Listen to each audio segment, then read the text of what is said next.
Seja muito bem-vindo ao terceiro vídeo de review dos episódios da quarta temporada de Love and Death and Robots. E agora, nesse vídeo, a gente vai falar do episódio Spider-Rose. Só pra lembrar, não vou falar da história, tá? Então a minha intenção aqui não é dar spoiler, muito menos analisar o contexto da história, o que ela quis passar de mensagem, beleza? Eu tô aqui pra falar de animação, falar de design, falar de composição. Fechou? Então, a minha ideia não é trazer spoiler, mas talvez com as imagens que eu trouxe aqui pra comentar um pouco, pode ser que algum spoiler aí escape. Então, o que eu recomendo pra você é ir lá, assistir o episódio e voltar aqui pra ver o vídeo, beleza? Já deixa o like, se inscreve no canal se você não for inscrito e deixa aí nos comentários o que você achou desse episódio Spider-Rose. Eu começo esse vídeo falando que Spider-Rose é o segundo episódio animado pelo estúdio Blur, que animou o episódio Can't Stop ainda dessa temporada, tá? Então, o estúdio Blur, que é o estúdio do Tim Miller, né? O idealizador da série Love and Death and Robots, assume aqui o seu segundo episódio animado, agora com a intenção de trazer o primeiro ultra realista da temporada. E já falando de técnica, né, falando de animação e falando de composição, né, de textura, de modelagem, sim, esse episódio ele conseguiu atingir ali a sua tentativa de se encaixar nos episódios ultra realistas, porque tudo ficou muito bem feito, né? As características humanas, espaciais e de objetos que a gente tem ali dentro desse episódio, né, elas são muito bem construídas e muito bem convincentes. Eu gosto de falar que toda temporada tem normalmente dois episódios ultra realistas. Um é mais escuro e um é mais claro. Esse aqui é o episódio que ele é muito escuro, um pouco por causa da história, que tenta trazer um pouco de um ar um pouco mais soturno, né? Mas principalmente porque episódios mais escuros, quando a gente tá falando de 3D e de VFX também, episódios escuros, eles conseguem esconder mais defeitos. Não tô dizendo que é o caso desse episódio, né? Não é isso, mas quando o episódio é mais escuro, ele ajuda a gente conseguir fixar um pouco mais o ultra-realismo que é proposto. Então, dessa forma, o Blur conseguiu fazer isso muito bem. E sobre a animação também tá tudo muito bem feito. A gente tá falando de um episódio que tem bastante cena de ação e tá tudo muito bem animado, né? A animação, ela tem muito peso, é um episódio que se passa no espaço, então tá lidando com a gravidade zero e ainda assim tem muita coisa muito bem aplicada de física dentro da animação desse episódio. E agora, falando um pouco de composição, eu trouxe algumas imagens pra gente comentar e eu queria começar com uma das primeiras imagens do episódio, que é uma imagem em plano aberto da casa da nossa personagem, que se chama Spider-Rose, né? É o nome dela. E aí, a gente consegue traçar algumas relações das construções dela, tudo relacionados à aranha. Então, a gente tem aqui uma aranha cibernética que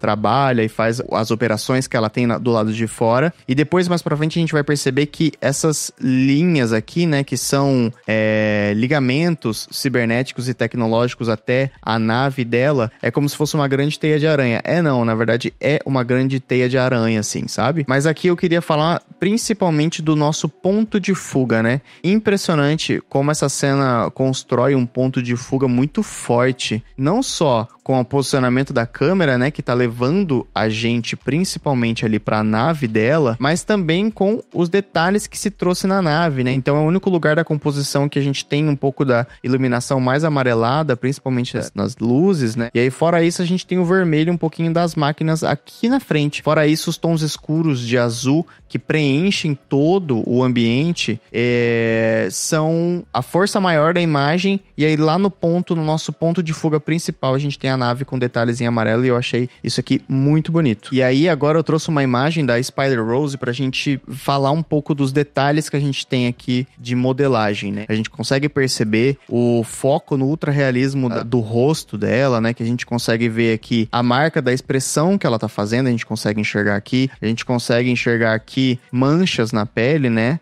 Que foram causadas ao longo do tempo e até essas que são causadas pelos procedimentos tecnológicos que são feitos no próprio corpo dela. E aí depois a gente consegue ver muito bem os detalhes de poro que a gente tem aqui, ó, na pele dela. A gente consegue ver que ela está suando e é muito legal a gente notar alguns detalhes aqui embaixo, por exemplo, ó, na ligação do cibernético com o ser humano. Então a gente tem aqui, ó, por exemplo, o detalhe do lábio, muito bem feito, né? Então a gente tem aqui uma característica muito notável e muito realista do lábio de um ser humano, e logo embaixo, que é onde a conexão cibernética começa a ser feita, a gente consegue perceber aqui, ó, que ele já começa a vir para pontos mais triangulares, mais visíveis aqui, ó, conectando já com a tecnologia que a gente tem embaixo. Então, isso aqui você sempre vai perceber quando você olhar para a mão dela, para o braço, que tem lugares que ainda tem a pele humana, que essa junção, ela é muito bem detalhada, o momento em que as coisas estão fazendo esse degradê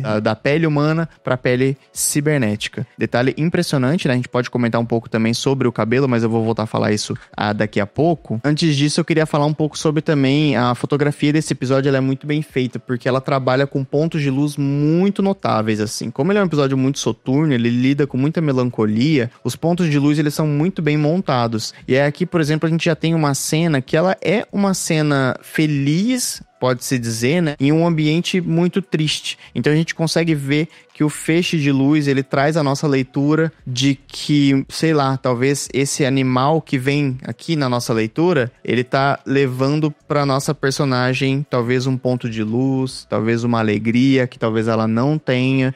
Essa composição aqui, ela tá muito bem feita exatamente por isso, né? Esse posicionamento de luz num ambiente muito melancólico, sabe? Muito, muito bem. Você vai ver isso no episódio como um todo. O episódio que tem 17 minutos e todo ponto de luz, ele é muito bem posicionado, assim, sabe? Ele sempre vai passar uma mensagem pela forma como ele é usado aqui. Isso é muito legal. E aqui eu volto pra mostrar a grande teia de aranha que é onde ela vive, né? Ela montou a nave dela ao centro, que é onde a aranha está, né, de fato, que é ela, e aí toda a estrutura de uma teia de aranha cibernética que ela montou ali no espaço e tal, tudo mais. Peguei essa imagem aqui só pra ficar um pouco mais visível, que eu tava comentando no começo, da teia de aranha. Aqui a gente tem uma imagem do ser maligno que a gente tem no episódio, de novo pra falar sobre a texturização que ele tem, né? Aqui é uma imagem que especificamente ele tá atrás de um vidro, né? Então por isso que tem um pouco dessa aberração cromática aqui, né? Então por isso que ele talvez não esteja tão nítido, mas os detalhes são impressionantes, né? A gente consegue ver toda a feição de que ele é uma outra raça, né? E ainda assim tá muito próximo do que seria uma pele humana, né? Então texturas muito bem feitas. E por último, tanto o cabelo da nossa personagem quanto a pelagem de um segundo personagem que a gente tem na história, né, desse animalzinho, a gente consegue perceber que é o foco do Blur, né, trazer esse realismo para animais que tem pelo, para seres humanos que tem cabelo, tem que fazer algo muito bem montado, e hoje a tecnologia já permite pra gente